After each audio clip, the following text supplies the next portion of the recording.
In this video, I will show you how to turn your first and last name into an income-producing asset. Every top founder, creator, and entrepreneur has used this to achieve a tremendous amount of success in their respective industries because it works. They know that you can gain influence, build trust, and create a system that will pay you for the rest of your life when you have a strong personal brand. Now, like many of you watching this, when I started building my personal brand back in 2022, I didn't have a huge following. I had no fancy camera, no industry connections. Actually, by most people's standards, I had no business being taken seriously.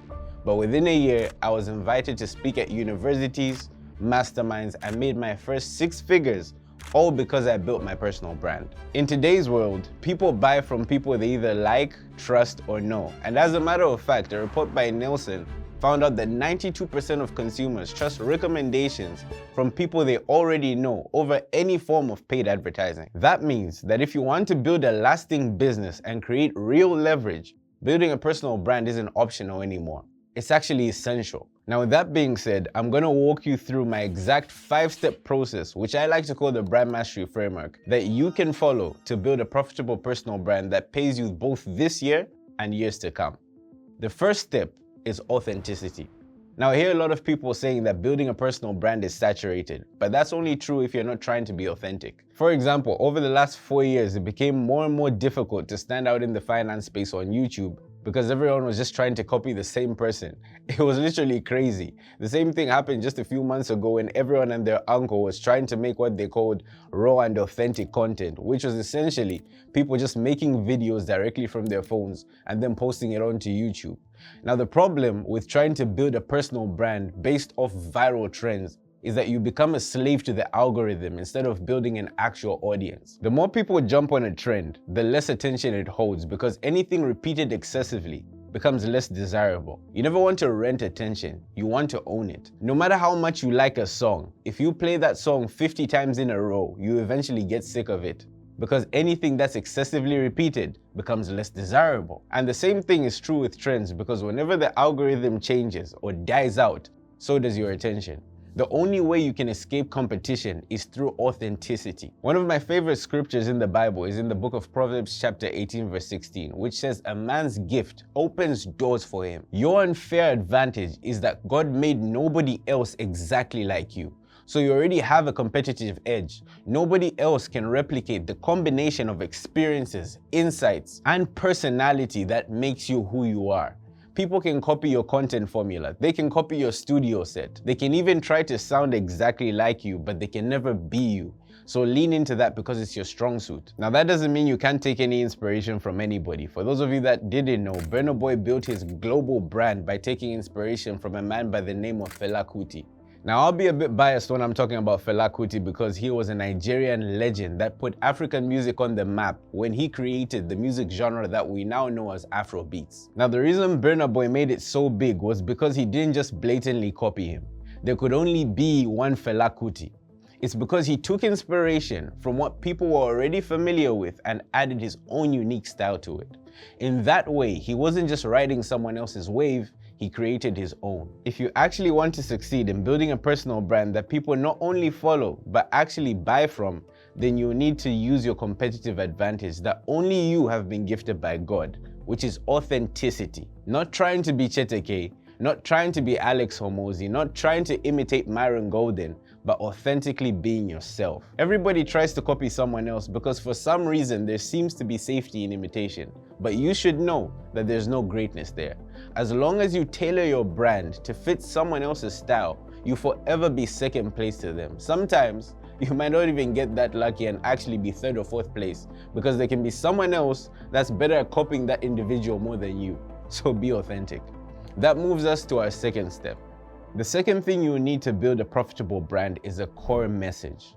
In psychology, it's called a goal dilution effect. And that simply means that people tend to believe a product or service is less effective when it claims to achieve many things compared to when it focuses on a single purpose. Focus on having one core message and niche that benefits your audience. If you're all over the place, it will dilute the credibility and impact of what you're actually trying to say. Now just think about it. If you are meeting somebody at a business event for the first time and they told you that they're a chef, and a forex trader and a wrestler and a real estate agent and a fitness coach, my guess is that you wouldn't be impressed. You would actually think that they don't have their life in order. I would even go a step further of asking them why they're at the event in the first place, because clearly they're still trying to figure things out. In the same way, the same thing happens online. When your content jumps from marketing tips to crypto advice to workout routines to motivational quotes, people don't see you as multi-talented, they see you as unserious. And people that are not serious with what they do never get paid. Now, it's not a crime to have multiple interests, everybody does, but your brand needs to have one lane. For example, if your child is sick, God forbid, you don't take them to a chiropractor, you take them to a pediatrician because specificity matters. When people know exactly what you're about, they know exactly when to think of you, and they know exactly that you are the person that can help them. That is how you become known. Not by doing everything, but by owning one thing so well that people can't imagine going to somebody else. Now, if you need help shaping your message, you can just click the link in the description below to join my new personal branding community where I cover all the stages needed to grow and monetize your personal brand online. The third step is that you need custom packaging or a unique style. This is the physical expression of your brand, the part that makes you instantly recognizable.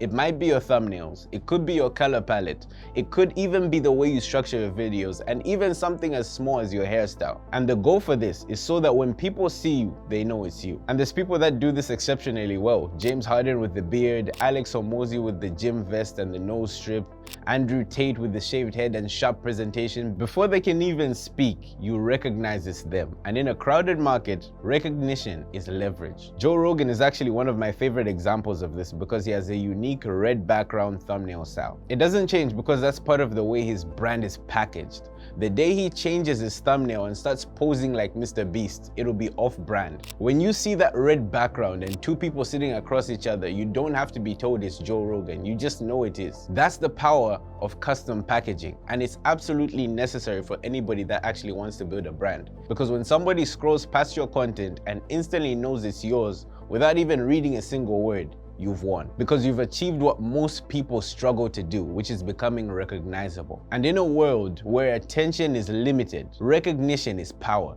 because it gives you a serious edge over everybody else fighting for the same audience. That moves us on to our next step. The fourth step is to make your brand visible. Human beings are social creatures, and we tend to gravitate towards what we see others engaging with. If you are not visible, you will struggle to get people to engage with both you and your business.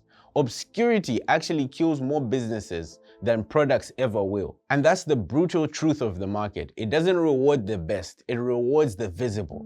The person who shows up, the person whose name keeps appearing because they're everywhere their audience will be. So the question now is, how will you be able to consistently make yourself visible in order for your audience to find you? Well, firstly, you actually have to show up on the platforms where your target audience already is. You're not trying to build an audience from scratch. You're making yourself findable for the people who are already looking for you. If you're selling a corporate product like a software, then LinkedIn and YouTube are literally your best bet. So if you're trying to get your product in the hands of business owners, then that platform is literally the best one for you to be around because that's where the business owners are. However, if you're selling some kind of a course or community, then Instagram and YouTube would work better because you're speaking directly to consumers that only hit follow because they want some form of transformation. Now, when most people get it wrong is because they feel like visibility means posting and being everywhere. You're not trying to be an influencer. You're trying to be profitable. And the only way you do that is by getting in front of the right people, not randomly posting vlogs, hoping that someday people will buy from you. So you have to be intentional, because at the end of the day, I would rather have one client who found me because I showed up in the right place